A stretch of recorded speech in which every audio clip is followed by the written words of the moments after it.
all the times that we went out at tournaments, we just fell the wrong side of tight games. I can go into those games right now in my head, and losing a penalty shootout to Italy.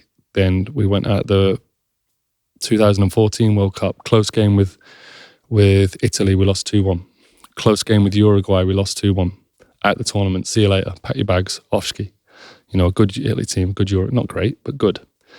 Then we went to 2016, stuttered our way through the group, played Iceland, not a good performance, banged our head against a brick wall at the tournament. Not through lack of trying, not through lack of effort, not through lack of quality. You just fall the wrong side of games. And that's not an excuse. That's my only reason I can give you. It wasn't down to being expectation. It wasn't down to lack of will. It was just falling the wrong side of games. And when you're in tournaments that come around every 2 years, which are world level, if you get to semi-finals, finals, and you fall the wrong side of one game, then fair enough. But facts are, fell the wrong side in any of the games, you're gone. And I did when I was a part of that team. And that was your final England tournament, 2016. Yeah. How do you reflect on that tournament? I don't think I played well. I let a poor goal in against Wales. I think I played, doing me wrong, 90%, 95% of my game was good, was rock solid. And I let a poor goal in against Iceland, which in a 2-1 loss and a loss against a team that we should beat is important. So I played an important part in a game that we lost. But I still feel quite comfortable with how I played, how I prepared. Like I say, what can I do now? It wasn't through lack of effort, put it that way. Because to prepare for this interview, I went and watched back a bunch of those 2016 games. Because I think in hindsight, I remember the criticism. In fact, I messaged, John Ruddy, a friend of mine and fellow goalkeeper. I said, I'm chatting with Joe Hart today. What would you love to know? He said, I can't believe people use the Iceland pre-game incident to effectively end his England career. Remember him being super pumped up in the tunnel. We lost to Iceland. He'll admit it wasn't a great moment, but for people suggesting that it was because he was too pumped up is utterly ridiculous. That's from a fellow goalkeeper. Yeah. You agree with that? People are free to say what they want. And that narrative's never going to be good if you lose a game. I could have been stood there dormant, silent. He wasn't up for the game. I could have chewed my chewing gum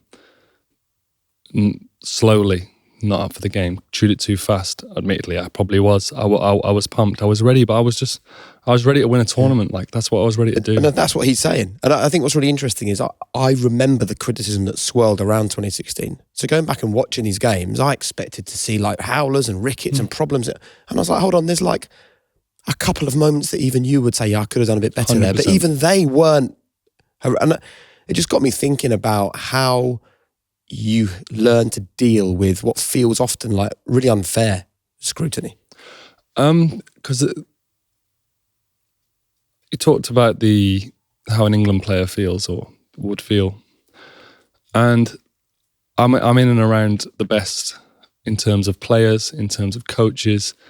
I've made friends through the years with serious football people. And their opinion is important to me. My family's opinion is important to me.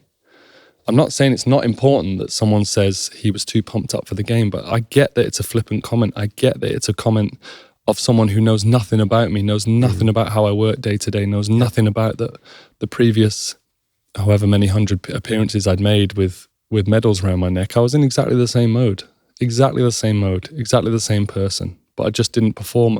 So how can you please everyone when, if you do, you'd make errors at such a high scale? It was a high profile game, especially Iceland, and I made a mistake. So cool, the people need to say what they need to say. They need to feel better about England going out the tournament, and I can't get away from it. I was one of the factors we went out that tournament, but like that doesn't crush me. That doesn't destroy me. I know for a fact I could do that in my last game. I could have done that in my last ever game. I've walked out, oh, Joe, what a great career. How great are you? You know, what a feeling at Celtic. I could have chucked one in an Old Firm derby. Exactly the same as what I did there. And potentially that would have changed the narrative on my career. You know, Huel has been a staple of my diet for some time, and I'm currently loving these Huel Daily A to Z vitamins. Tastes great, refreshing. Each can has 26 vitamins and minerals, offering 154 science-backed health benefits. Reduced tiredness and fatigue, normal cognitive function, healthy skin, hair and nails, and vitamin D for immunity. This is a vitamin drink that offers everything you could need it to. So what are you waiting for? Grab it right now in Tesco stores nationwide or at Huel.com and let me know what you think. But to me, it wouldn't. I'm going out, I'm doing my best, I'm putting it all on the line. I'm getting picked by people who are in really important roles. They're not just your random guy off the street. They're being employed to pick the best players for England, the best goalkeeper in England, the best player for Celtic, the best player for Manchester City. So if these guys believe in me, my defenders believe in me, my people at home who see how I work daily are comfy with me, then we've all got to be okay that every now and again it happens. So when you think about, I mean, you're describing really powerfully there, Joe, the idea of being a member of a tribe, and your tribe is your family and the professionals that value what you bring to them. Can you think back to a piece of feedback or a bit of coaching that you ever received from somebody within those tribes that really made you sit up and pay attention? Probably the resounding one was with Jamie, even though he's definitely part of my tribe. And it was when I was waffling on about, I can't do this, I can't do that, this doesn't feel right. He just said, do you know how to go and goal? And I said, yes. And then he smiled.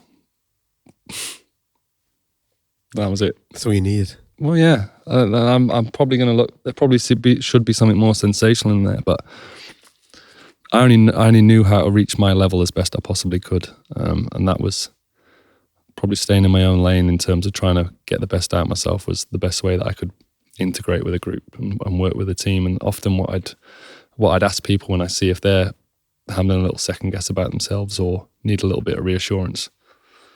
And can I ask you about the fact that when you're a goalkeeper, you can do something that someone in midfield can do and no one even notices because it happens in midfield if you do it. If the ball slips under your foot, it's a goal. Yeah. If the ball slips under a striker's foot 4 or 5 times a game, it can happen and no one sees it. How do you, become comfortable with the fact that the stakes are so much higher for a goalkeeper? But also, what are the tips that you'd suggest for our audience for moments when something bad does come your way? Like how you recover from that going forwards and recover quickly? So the way I look at it is, I signed up to be a goalkeeper. I signed up. I signed on the dotted line as a person, as a player.